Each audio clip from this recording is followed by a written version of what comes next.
Assim a palavra de Deus. Eis que Boaz veio de Belém e disse aos segadores: O Senhor seja convosco. Responderam-lhe eles: O Senhor te abençoe. Depois perguntou Boaz ao servo encarregado dos segadores: De quem é esta moça? Respondeu-lhe o servo: Esta é a moça moabita que veio com Noemi da terra de Moabe. Disse-me ela: Deixa-me rebuscar espigas e ajuntá-las entre as gavelas após os segadores. Assim ela veio, desde pela manhã até agora está aqui, menos um pouco que esteve na choça.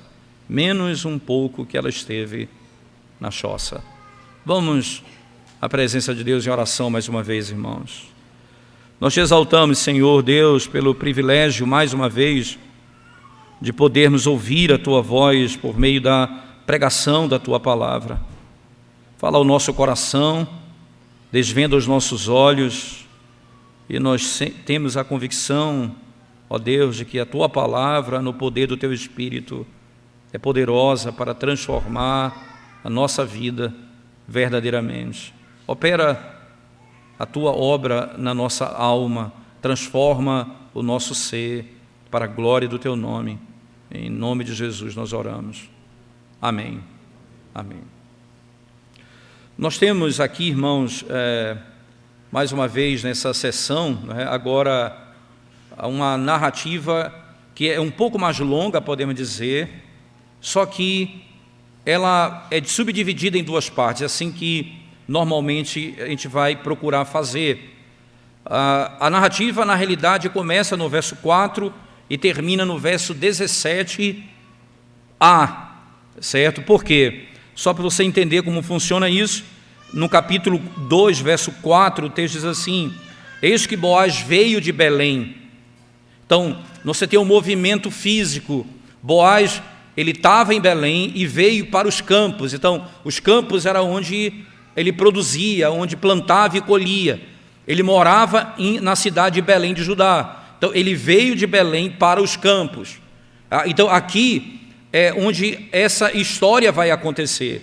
E quando a gente analisa uma narrativa, uma maneira que nós sabemos de que há uma mudança de cena é quando você tem mudança de cenário, não é? Então, por exemplo, aqui eles estão no mesmo lugar. Em que lugar? Nos campos de Moabe.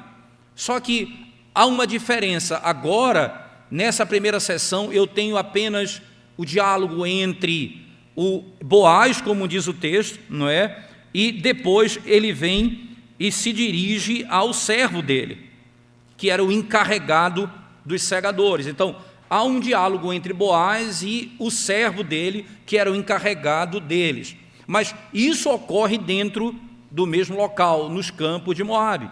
E vai terminar no verso 17. Veja lá comigo, por favor. Ele diz assim: Esteve ele apanhando naquele campo até a tarde, né? Até a tarde, debulhou o que apanhara e foi quase uma efa de cevada. Aí o 18 diz: Tomou e veio à cidade. Então, aqui ele retorna à cidade. Então, tudo isso aqui ocorre nos campos de Moabe, do verso 4 até o verso 17. No 18, então, ele retorna à cidade. Nessa seção, dentro dos campos de Moabe, existem duas cenas importantes. A primeira cena é o diálogo entre Boaz e o servo dele encarregado.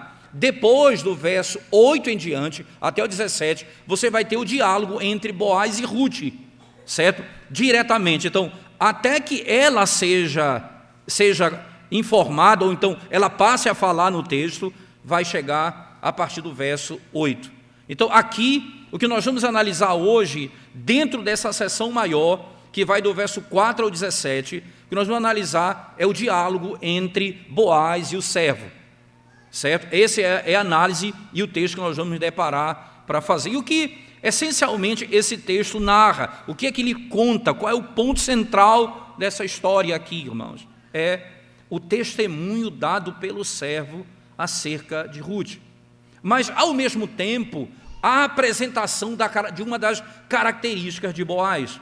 Veja, Boaz é descrito no capítulo 2, verso 1, dizendo assim: tinha Noemi um parente de seu marido. Então, quem é Boaz? Um parente de seu marido. Segundo, senhor de muitos bens da família de Elimeleque. Então, era um parente dela e um homem de muita posse. Não é? Era um homem de muita posse. E nós vimos muita coisa sobre Boaz em outros textos, mas agora mais um detalhe vai ser manifestado sobre ele. Não mais por aquilo que é dito pelo narrador sobre ele, mas como ele se apresenta no texto. Por isso que é muito importante numa análise de um texto de narrativa, nós analisarmos os recursos que o próprio narrador estabelece. Qual o recurso? O diálogo. Então, ele coloca na boca dos personagens as informações. Então, uma vez o narrador disse o que ele sabia, agora ele vai colocar na boca de cada personagem aquilo que é e o que deve ser compreendido no texto.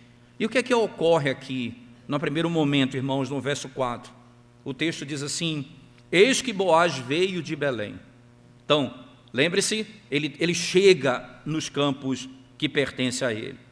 E ele disse aos segadores, perceba, ele se dirige aqui, no primeiro momento, diretamente ele se dirige aos segadores. Esses segadores aqui são os que trabalham com ele no campo, não é? Ele se dirige a eles, aqueles que trabalham com ele.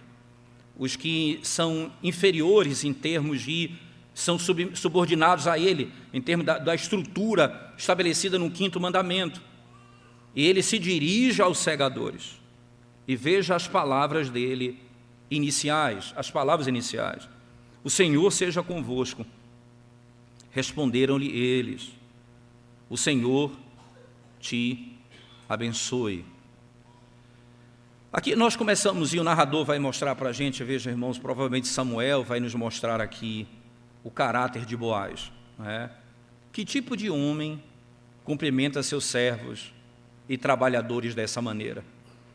Que tipo de homem cumprimenta os seus trabalhadores dessa maneira?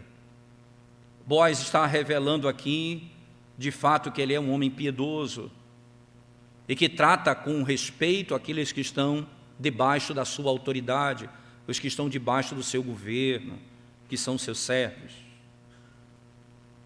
E é importante já imediatamente, irmãos, isso não é a melhor homilética, não é a melhor forma de pregar, mas não há como não fazer imediatamente uma aplicação. Não é? Aqueles entre nós em posições de autoridade, seja como marido, seja como pai, seja como chefe, devem aprender com Boaz como a autoridade deve ser exercida.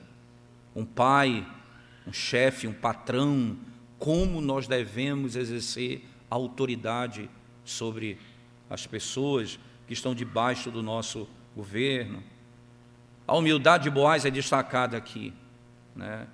Que eu posso pensar, irmãos, na própria manifestação de Cristo, diretamente em Filipenses, no capítulo 2, texto que lemos, quando depois do verso 4, que diz assim: não busque cada um que é propriamente seu, mas também o que é do outro.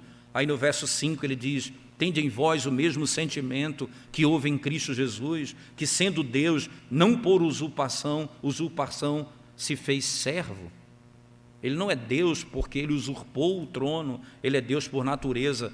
E ele se fez servo e veio até nós e se fez homem e morreu, sendo obediente até a morte e morte de cruz. Boaz aqui representa uma estrutura muito clara. Ele se dirige aos segadores de maneira em que ele revela o seu caráter diretamente.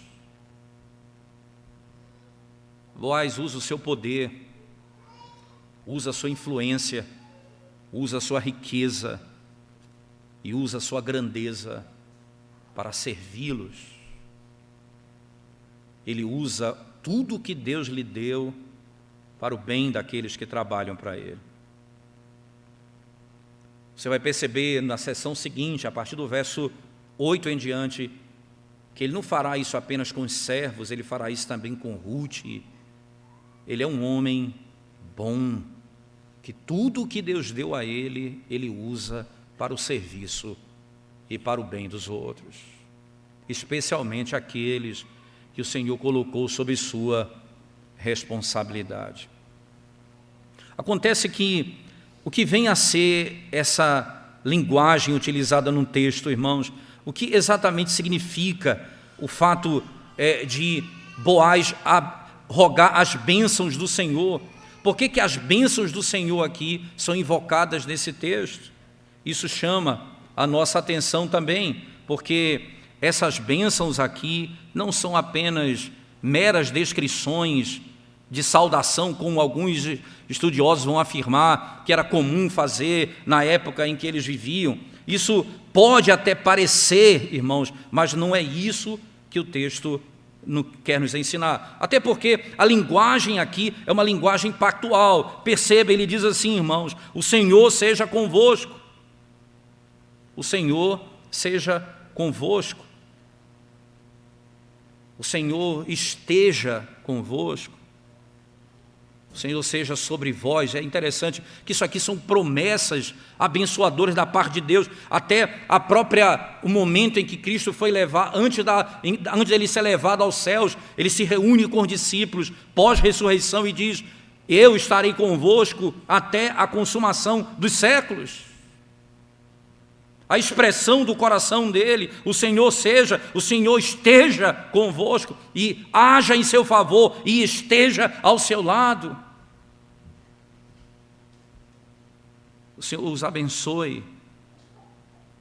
O Senhor possa usar de misericórdia para convosco. E eles respondem da seguinte maneira: o Senhor te abençoe. O Senhor te abençoe. Aqui, essa expressão vai um pouco mais adiante, podemos entender isso, irmão, mas agora é suficiente entendermos o seguinte, né? Aqui são declarações diretas da parte daquele que tem autoridade. Ele se dirige a Deus em favor dos outros. Ele se dirige a Deus em favor dos que trabalham para Ele. Você já parou para pensar como nós deveríamos agir com aqueles que trabalham conosco e trabalham para nós? Nós oramos por eles, nós rogamos as bênçãos do Senhor sobre eles. Os que adentram nossa casa, eu levanto minha voz em favor deles, Senhor. Uma oração tão curta, e não é uma mera formalidade, irmãos, porque senão seria a quebra do mandamento, era tomar o nome de Deus em vão. Ele estava consciente da seriedade disso, e ele pede ao Senhor: tem misericórdia deles, Senhor, tem piedade deles, o Senhor seja convosco, o Senhor seja convosco.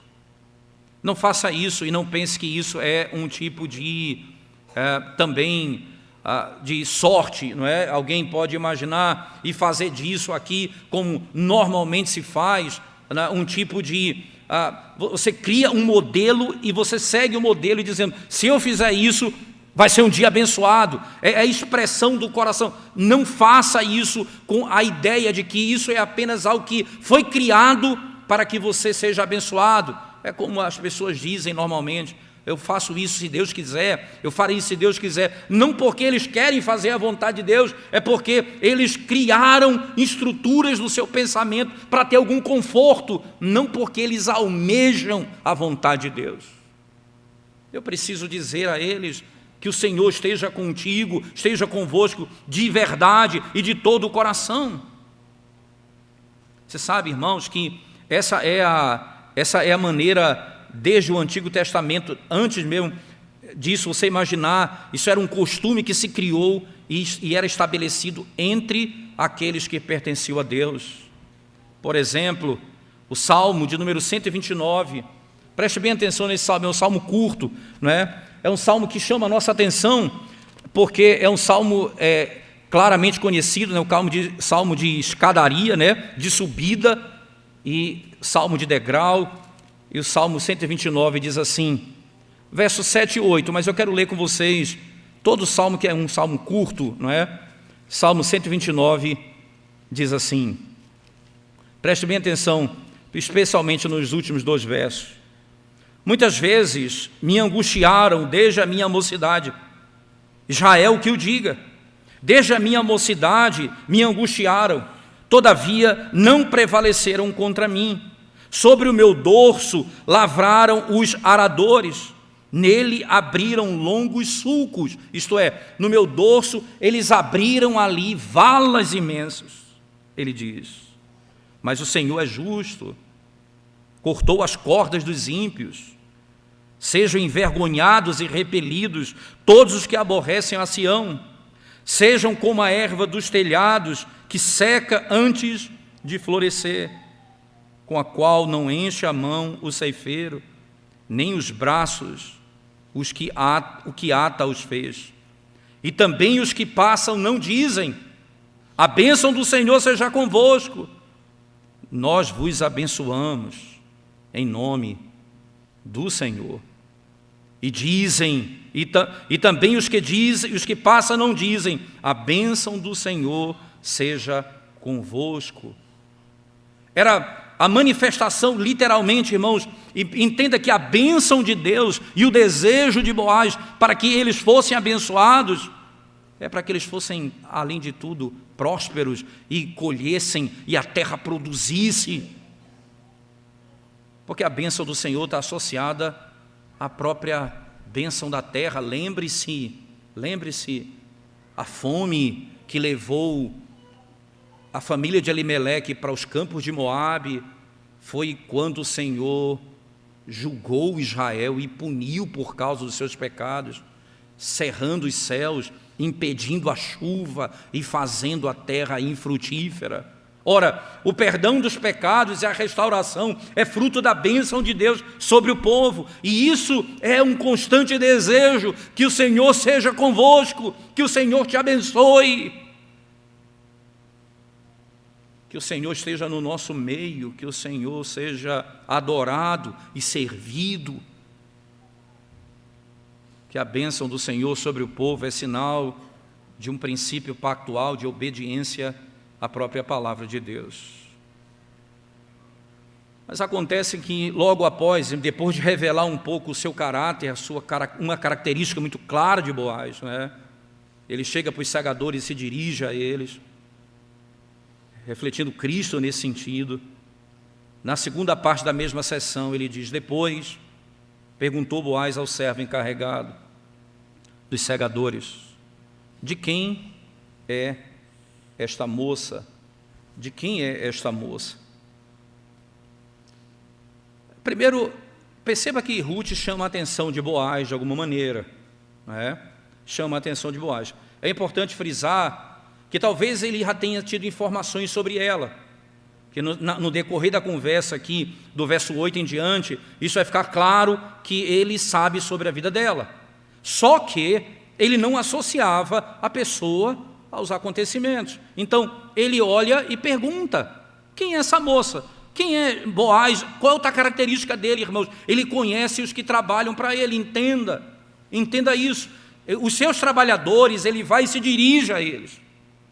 Ele os abençoa, ele fala com o encarregado, ele chama o encarregado dos segadores, porque esse era responsável pelos segadores e também por aqueles que vinham de fora colher.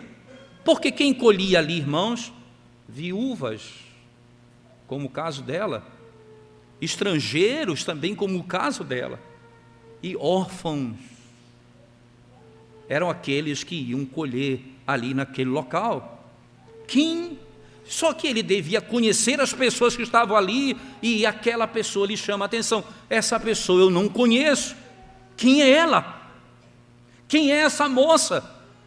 Provavelmente ela era bem mais jovem que ele, chamou a atenção dele. Agora, é difícil dizer, houve algum intento que ele tenha se apaixonado por ela ou coisa assim. Não é claro no texto isso. O que é claro é que ele pede informações sobre ela.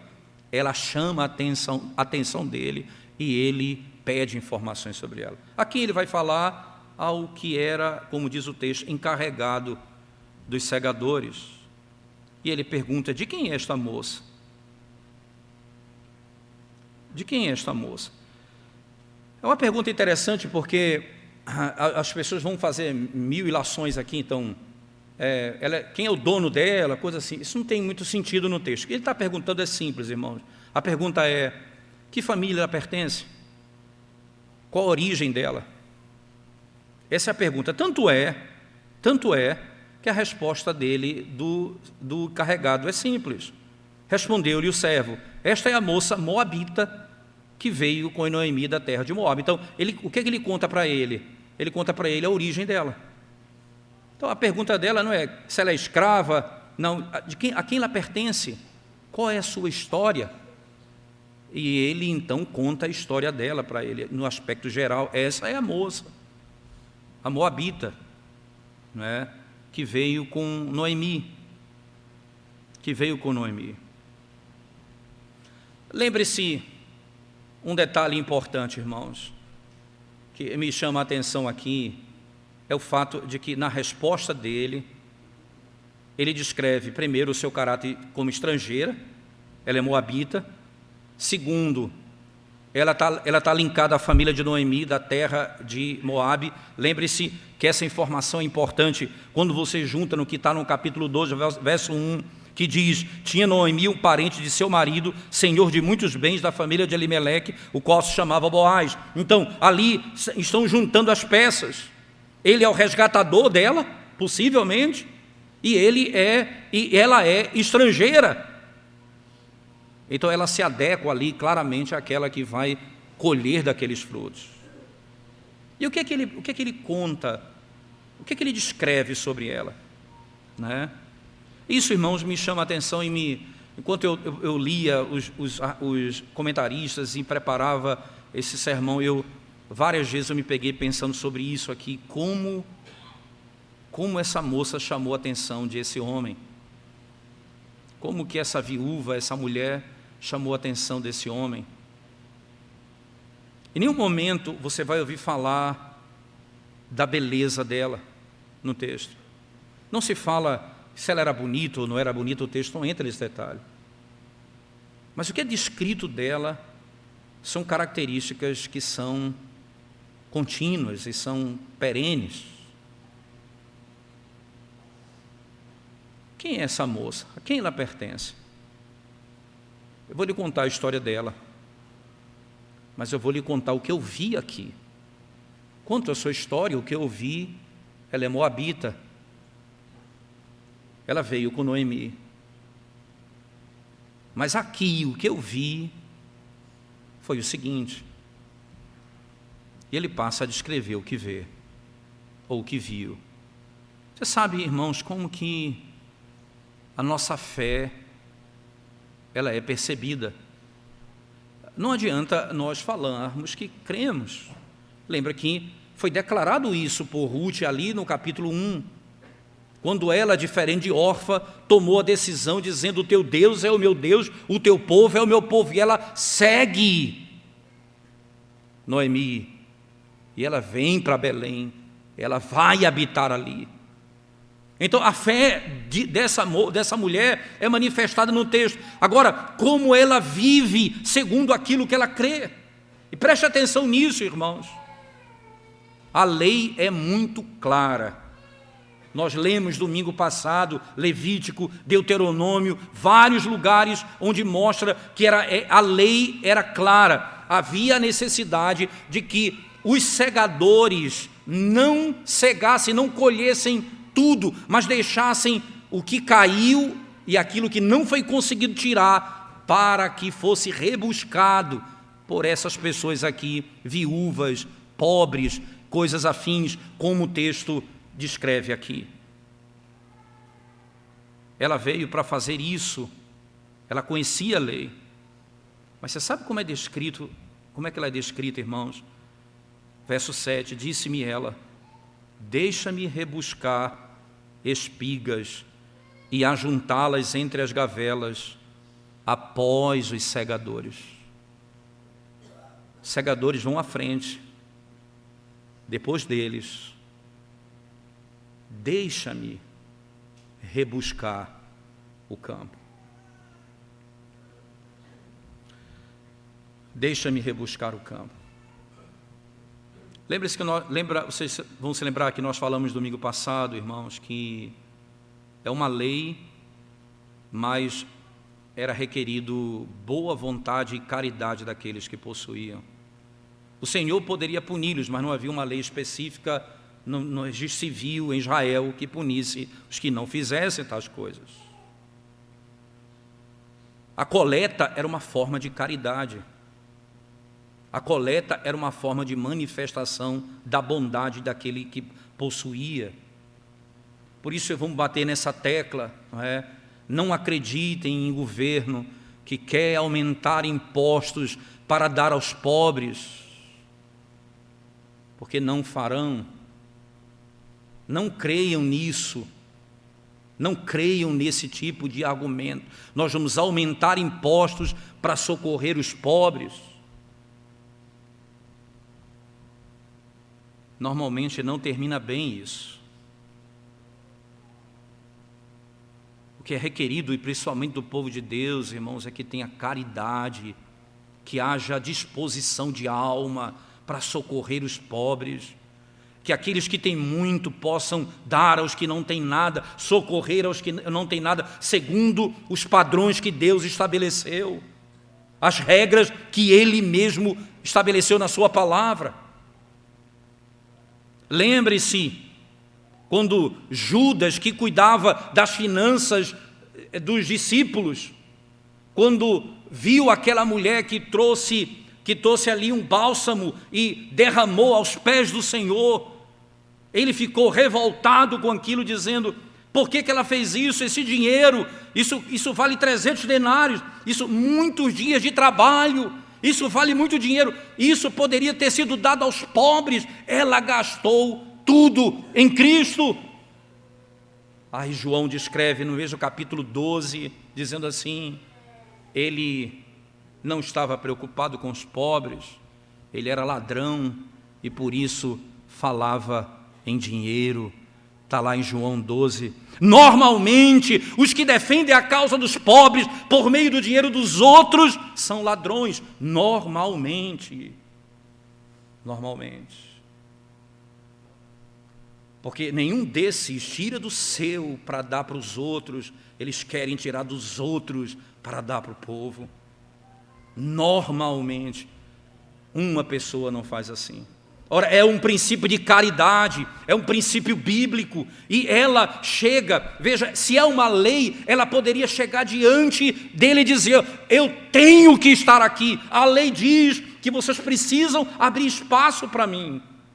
Mas veja o que ele declara sobre ela: disse-me ela, deixa-me rebuscar espigas e ajuntá-las entre as gavelas após os segadores. Deixa-me, permita-me fazer isso.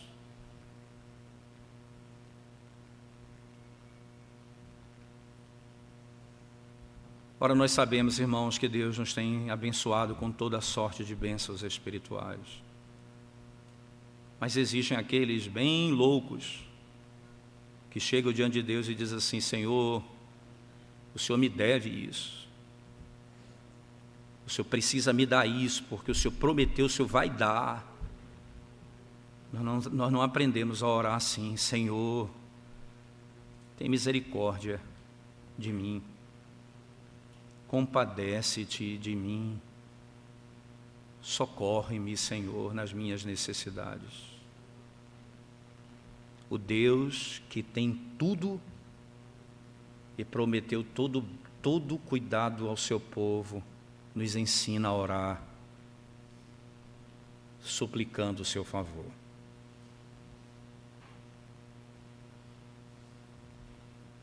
Ele conheceria as pessoas que estavam ajuntando, irmãos. Ele queria saber quem era essa pessoa. E a primeira coisa que chama a atenção é o que o servo dele vai dizer: ela veio e pediu. E pediu. Ela suplicou o favor. Isso ainda nos chama a refletir em outro aspecto, irmãos, que pode ser de grande valor para nós aqui. Quando você olha para a segunda parte do argumento dele, veja o que ele diz na segunda parte do texto. Assim ela veio desde pela manhã até agora, está aqui, menos um pouco que esteve na choça. Como ela é diligente no trabalho. Ela não apenas é humilde em pedir, é respeitosa em pedir, como ela trabalha muito. Como ela trabalha muito. Algumas traduções, irmãos, traduções até diferentes, por exemplo, uma tradução, numa versão em Zurique, que traduz assim: ela se assentou um pouco na choça, não é? Ela se assentou um pouco na choça e depois veio continuar trabalhando.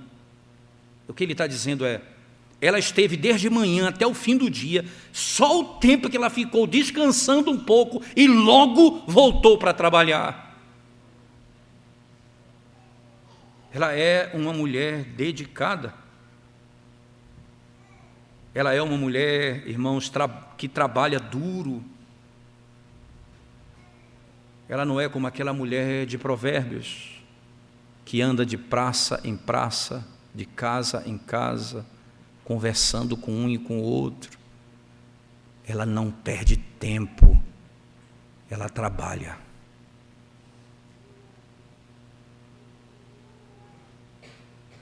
Ela trabalha. Ela não fica olhando pela janela para ver quem passa.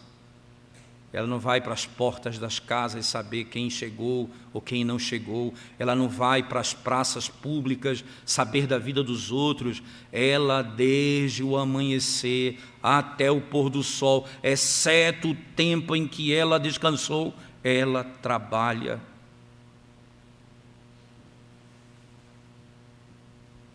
Isso é muito valioso, irmãos. É a ponto dele olhar para ela e dizer: foi isso que eu notei nela. Como ela se dirigiu a mim e como ela trabalha. Como ela trabalha. Tão valioso, irmãos, mais do que a beleza. Existem poucos filhos hoje, irmãos, e poucos servos que são empregados, que são persistentes no trabalho como ela era, que não desistiam do trabalho como ela era, como ela também fazia. Me impressiona muito a nossa geração e o tempo que vivemos hoje. Porque o que essa mulher é, irmãos, é aquilo que é descrito em Provérbios 31.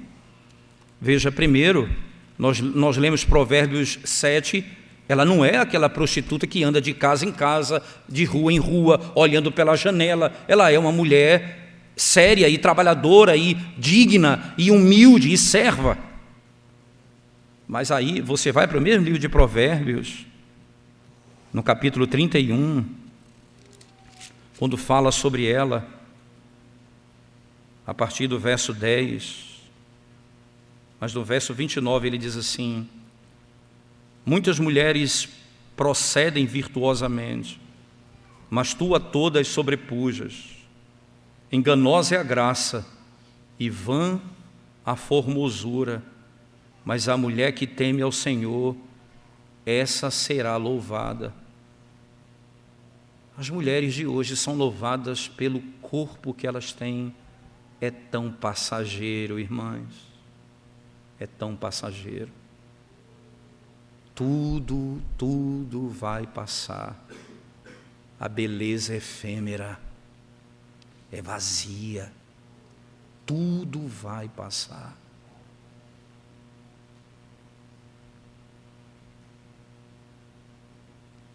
O que nós louvamos e exaltamos na nossa esposa, quais elogios nós passamos, nós damos a ela, o que nós falamos sobre ela, são as suas curvas, o seu caráter, a gentileza, a humildade, o serviço, o amor, a paciência.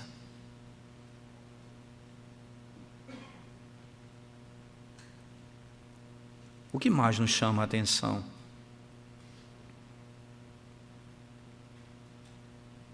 O que ela faz, irmãos, é aquilo que toda mulher deveria fazer. E você, jovem,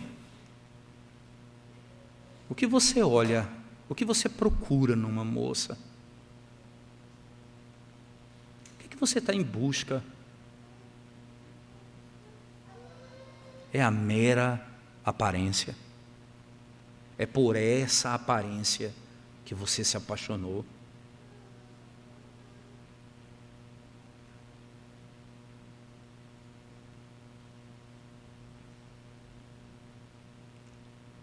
É por isso que muitas vezes nós procuramos namoro nos lugares onde nós não vamos encontrar Ruth, mas vamos encontrar a mulher de Provérbios 7.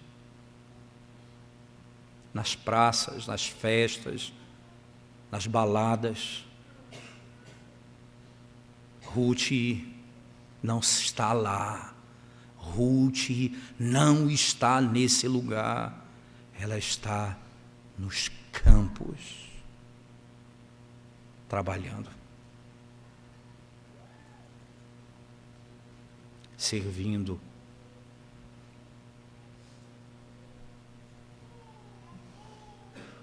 Quantas moças dignas passaram por você e você deixou passar?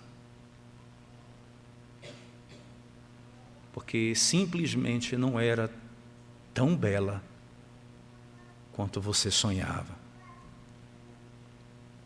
Ora, não é diferente, não foi diferente com a esposa do filho de Abraão. O servo orou a Deus dizendo: Senhor, aquela que servir, aquela que der de beber para os meus camelos e der de beber aos homens que estão comigo, essa será aquela que tu me deste. A oração dele foi e quando o texto diz, irmãos, na sequência, o texto diz assim: quando ele encontrou, ela era linda de aparência e virgem, diz o texto.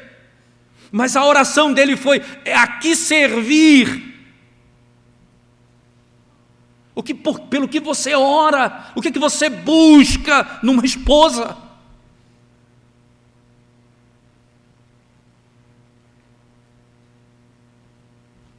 Mulher, adolescente, jovem, sirva, aprenda com sua mãe a trabalhar, a servir. Não caia nessa armadilha dessa geração que vive de internet, de festa, de balada. Sirva ao lado de sua mãe, aprenda com ela. Tenha prazer em ver a sua mãe servir a sua casa. E o Senhor estará preparando Boaz para você. Esse é o lugar onde você vai encontrar.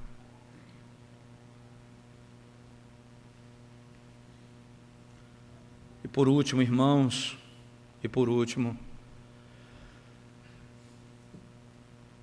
quase passou despercebido o que está descrito no texto quando fala sobre esse encarregador dos segadores, ou encarregado dos segadores.